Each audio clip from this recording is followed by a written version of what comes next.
Papa, le Seigneur m'envoie à te parler encore une dernière fois. Je ne veux pas entendre un seul mot qui sortirait de ta bouche.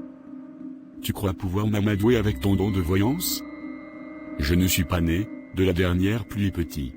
C'est Dieu qui révèle ces choses. N'as-tu pas vu qu'elles étaient vraies? Et alors? Tu es venu pour que je te donne raison, c'est bien ça? Il en est hors de question. Toi et Franck, vous n'êtes plus mes fils. D'ailleurs toi c'est pire, tu ne l'as jamais été. Ce n'est pas Franck qui a commis ce vol, papa.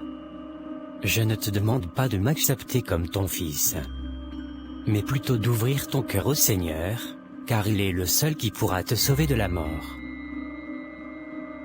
Tais-toi. Ça suffit. J'en ai assez entendu. Maintenant tu vas ouvrir grandement tes oreilles pour m'écouter. La prochaine fois que je te vois ici, ou chez moi, je te ferai arrêter. Est-ce que tu as bien compris? Bien d'accord, papa. Je m'en vais. Et je vais continuer de prier pour que le Seigneur te préserve. Ah, pour que le Seigneur me préserve.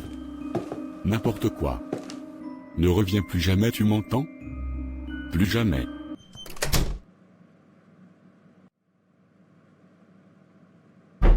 Qui est-ce encore? C'est moi, papa. Ah, mon fils. Je suis heureux de te voir. Allons nous asseoir sur le canapé, j'aimerais te parler. Papa, tu as l'air bien nerveux aujourd'hui. Que se passe-t-il? Rien qui n'ait trop d'importance. J'ai entendu par le biais de quelques employés que Franck avait été mis à la porte pour avoir volé à une de tes entreprises.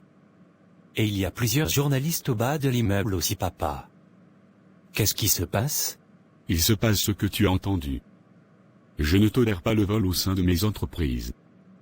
Ton frère m'a grandement déçu. Papa, tu sais que j'ai beaucoup de respect pour toi, mais je pense que Franck est innocent. C'est bien normal que tu le défendes, c'est ton frère. Je crois que tu aurais dû faire des vérifications plus poussées. Terence. Ce n'est pas pour cela que je t'ai fait venir. Alors je t'écoute, papa. Tu as bien changé dernièrement, mon fils. Et je veux que tu saches que je suis très fier de toi. Je sens que tu deviens un homme, tu as même décidé de te trouver un appartement. Je suis surpris et très heureux de toi. C'est pour cela que j'aimerais te confier des responsabilités dans mes entreprises. Comme tu le sais, mon fils, je ne serai pas toujours parmi vous. Je prends de l'âge. Et différemment de ton frère Franck, tu as un cœur plus simple, depuis ton enfance. Tu as toujours aimé travailler en équipe et favoriser le bien-être collectif. Et ça, c'est une très bonne base. J'aimerais te former, mon fils, afin que peut-être un jour tu prennes ma place, à la tête de toutes les structures Vini. Papa, je suis très honoré de ta proposition. Mais je ne peux pas l'accepter. Comment? Oui, je ne peux pas, papa, car je ne suis pas destiné à cela. Dieu m'a révélé mon appel récemment. Et c'est bien de le servir dans l'évangélisation. Je ne suis pas appelé à travailler ici à tes côtés, papa. Preuve en est, je n'ai d'ailleurs jamais aimé cela. J'ai vraiment été touché par le Seigneur, au plus profond de moi. Mais qu'est-ce que tu racontes? Ce n'est pas croyable. Dites-moi que je rêve. Toi aussi. Tu rentres dans cette affaire de secte comme ce vaurien de Maïko? Ce n'est pas une secte, papa. C'est la vérité, le chemin et la vie. C'est à propos du Seigneur Jésus-Christ en qui j'ai cru. Et j'ai accepté de lui donner ma vie. Papa, c'est pour cela que tu vois ce changement. Je suis maintenant enfant de Dieu, j'ai le Saint-Esprit de papa. Et c'est lui qui me conduit, qui témoigne de la vérité en moi, qui renouvelle mon intelligence. Je ne vois plus comme le monde, parce qu'il est en moi maintenant. Il m'a complètement transformé. C'est une catastrophe. Tu me déçois, mon fils. Pourtant, il y a moins d'une minute, tu disais le contraire, papa. Bien que nous soyons tes enfants, nous avons également nos propres destinées. En réalité, nous ne sommes qu'un prêt que Dieu t'a fait pendant tes jours sur terre, mais nous appartenons à Dieu. Papa, excuse-moi de te le dire, mais Tu n'avais jamais imaginé que je travaille ici, lorsque j'étais encore perdu, dans la mondanité. Jamais tu ne m'as encouragé dans mes rêves, papa. Tu ne m'as jamais dit même une fois, que tu croyais en moi. J'ai toujours été un incapable pour toi.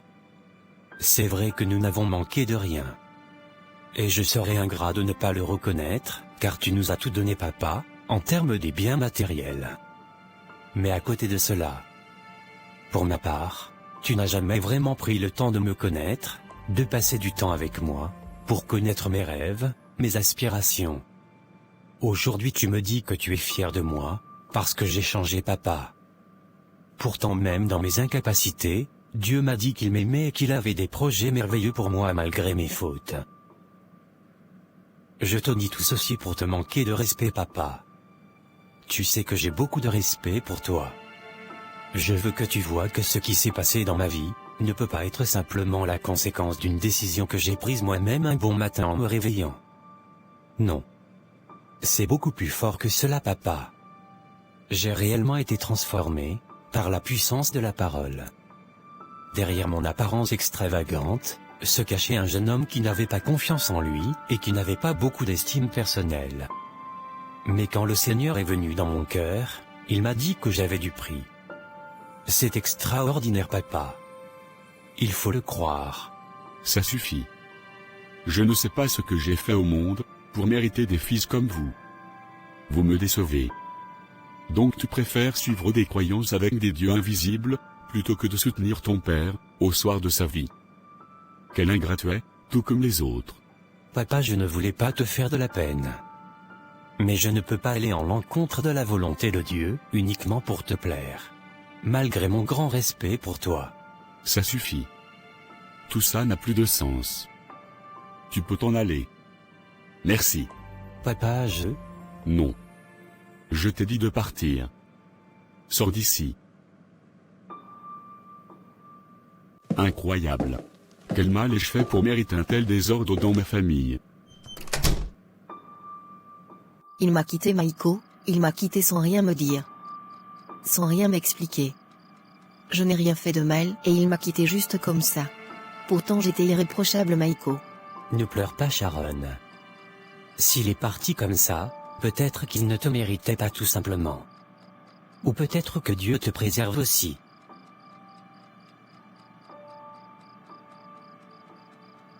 Sois irréprochable pour Dieu, ma sœur, et tu verras comment il te fera grâce de rencontrer des bonnes personnes pour toi. Non, tu ne comprends pas. Il était tellement exceptionnel. Compréhensif et tendre. Et à côté de lui, j'avais l'impression d'avoir de la valeur. Je pensais avoir enfin trouvé l'homme de ma vie, après autant d'échecs en relation. Ta valeur est d'abord dans le Seigneur, Sharon. Ce n'est pas un homme qui détermine ta valeur. Je t'en prie, arrête de pleurer, essaye de manger quelque chose. Tu es trop bouleversé pour qu'on ait cette discussion. Calme-toi d'abord. Il vaudrait peut-être mieux pour moi que je reste seule. Reste seul pour guérir, oui. Mais pas par amertume. Maïko, Sharon, je vais ouvrir, c'est bon. Nathan, mon frère. Ô Seigneur. Tu es revenu. Ô Dieu soit loué. S'il te plaît, accompagne-moi, je veux rentrer. Tu en es sûr? Oui, raccompagne-moi chez Terence. Je ne veux pas rentrer chez papa. D'accord, sois dans la paix, ma sœur. Je passerai te voir demain. D'accord? Merci, mon petit frère. Nathan? Je ne pensais pas te voir ici. Jaël, je peux revenir une prochaine fois. Mais non, voyons Nathan, reste. Je ne savais pas que vous vous connaissiez. Sharon, Nathan est mon frère. Et Nathan, Sharon est la sœur de Maïko. Oui. Je le savais déjà. Écoutez. Vu que vous êtes tous là, je vais me lancer. Oui, il faut que je vous avoue quelque chose. Quelque chose de très grave. Patrick. Franck a des doutes sur moi. Il faut qu'on trouve une solution. Il faut qu'on trouve? Tu ne manques pas d'audace, ma petite. Ce n'est pas toi qui m'as dit que tu gérais le fils? Alors c'est ton problème s'il n'a plus confiance en toi. Je n'ai pas de temps à perdre avec les caprices de Franck. Je vais bientôt éliminer le père. Mais avant ça, je veux lui faire un petit jeu très amusant. Je suis sûr qu'il va vraiment aimer. Tu en fais de trop, Patrick. Si c'est juste pour de l'argent. Pourquoi tu ne voles pas l'argent pour ensuite t'enfuir très loin après? Ça serait beaucoup plus simple. Je n'ai jamais dit que c'était juste une question d'argent, ma petite. C'est bien pire. C'est une question de vengeance. Cet homme paiera très cher. Je veux le voir souffrir. Souffrir profondément, comme j'ai moi-même souffert.